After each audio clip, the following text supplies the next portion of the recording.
Hello and welcome to Jurassic Reviews. Today we'll be taking a look at a Godzilla figure from my collection. Primarily this channel will still be focused on Jurassic Park related items, but I'm still going to include videos on Godzilla stuff too, as I love both Jurassic Park and Godzilla, so why not? I also find that there seems to be a lot of overlap between Jurassic Park and Godzilla fans, so I think this will work out just fine.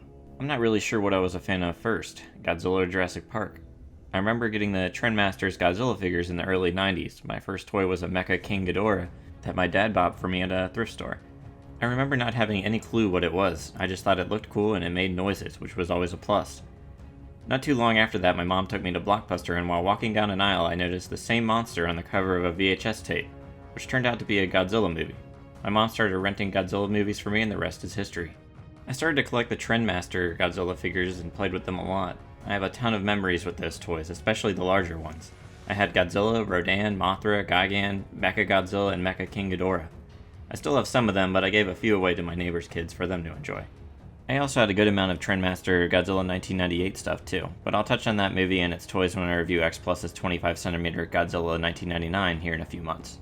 For today, we'll be looking at a Bandai Godzilla from my favorite Godzilla movie, Godzilla, Mothra, King Ghidorah, Giant Monsters All Out Attack from 2001, or GMK for short. To me, that movie has everything that is great about Japanese Godzilla films: awesome fights, interesting characters, and a great soundtrack, not to mention my favorite monster, Baragon. It also has some of the best audio design out of any of the Japanese films, something that the director seems to have carried over from his work on the great 90s Gamera trilogy. The figure we'll be looking at is the Bandai GMK Godzilla 2001 from their 8-inch line. My mom got me this figure off eBay around the time it came out, which is where I got the majority of my Bandai stuff back then. This figure stands 8.5 inches tall and is about 13 inches long. The entire figure line for GMK is in this 8-inch scale, which had not been used by Bandai for many years. They had been doing 6-inch scale figures for the prior two films. It's made of soft vinyl, and like most other Bandai figures, it also comes with a tag, which I still have on mine. I actually don't think I ever removed any tags from my Godzilla figures. This figure is charcoal gray with gray dorsal plates and bone white finger and toenails. The most striking thing about it is the white eyes, something the design of the Godzilla 2001 is known for. In the movie, Godzilla is possessed by spirits, and leaving the eyes white like this was a brilliant way to help show that. He just looks evil and like he has no sympathy for anything in this path. As much as I love the neutral and hero incarnations of Godzilla, I like this evil version even more so. And this Bandai sculpt of him captures the depiction in the movie really well.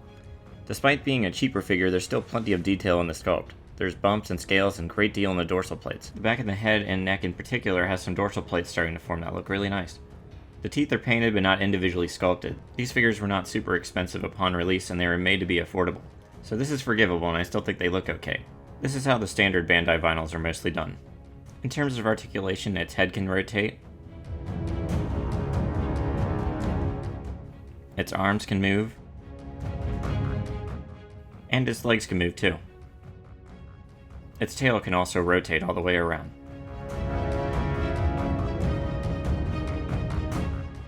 This figure also has 3 other versions, which I have. It took a few trips to G-Fest to get them all. In case you didn't know, G-Fest is an annual Godzilla fan gathering in Chicago every year in mid-July. Over 3,000 people usually attend. This year will be the 6th year in a row that my friends and I go. We have a great time every year, and I highly recommend it if you're a big Godzilla fan. The first variant is the theater exclusive version, which is a translucent gray color. It lacks any other colors outside gray except for its white eyes, which actually make this a pretty cool looking figure. I got this one during G-Fest 2017. Next, it had another translucent color version, this one looking like crystal. This crystal version was exclusive to a Japanese toy store and was produced in very limited numbers. I got this one at G-Fest 2016, and unfortunately the vinyl has yellowed a bit. In fact, all of the crystal GMK Godzillas I saw there had this issue. It's a common one though. Vinyl can yellow over time, sometimes due to light and handling, and on this particular figure, the white color just makes it that much more apparent. Still looks cool though, and the eyes are still painted white. And last but not least is the Hyper Hobby Glitter GMK Godzilla, which was released in 2002. This figure can only be acquired through a mail-in order to Hyper Hobby magazine in Japan, so it's another limited figure. Compared to the previous two, there's a bit more going on with this one. It still has the translucent quality to it, but it's much darker. It's also covered in gold glitter, which is sealed under a layer of vinyl. It looks amazing, especially in person, and combined with the gold dorsal plates, it really just sticks out among figures in my collection. I love everything about this one. This had been on my most wanted list for a long time, and I wanted to get it at G-Fest, so that's what I did in G-Fest 2014, which was the first G-Fest I had been to in 11 years. As soon as the dealer room opened, I instantly went on the hunt for this one and found it for a good price, and now it's one of the centerpieces in my Bandai Godzilla collection. This actually ranks up there as my favorite figure in my collection, even amongst my Jurassic Park figures. I'm hoping to get another one autographed by someone involved with the film, hopefully the director. It should also be noted that the Hyper Hobby version has a different tag than the others, its tag being black and white. These figures vary in rarity. The regular version and the theater exclusive are still quite common, but the crystal version and the Hyper Hobby version are a bit harder to find, with the crystal version being the rarest. They can all be found usually on eBay or at G-Fest, though the crystal one appears less frequently. For a rating out of 10 for these figures, I give the regular version, the theater exclusive, and the crystal version 9 out of 10 each. For the Hyper Hobby version, I give it my first 10 out of 10. It really is just a fantastic figure to me.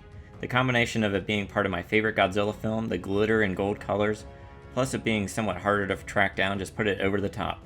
When I was younger, it was a holy grail figure for me, and while not as expensive and detailed as the Godzilla figures I go after nowadays, it still grabs my attention and is the one figure I never will part with.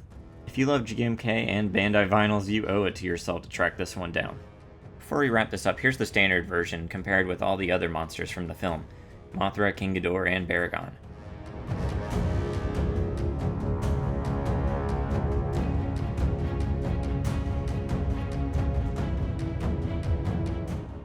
And that does it for the Bandai GMK Godzilla. If you like this video, feel free to subscribe.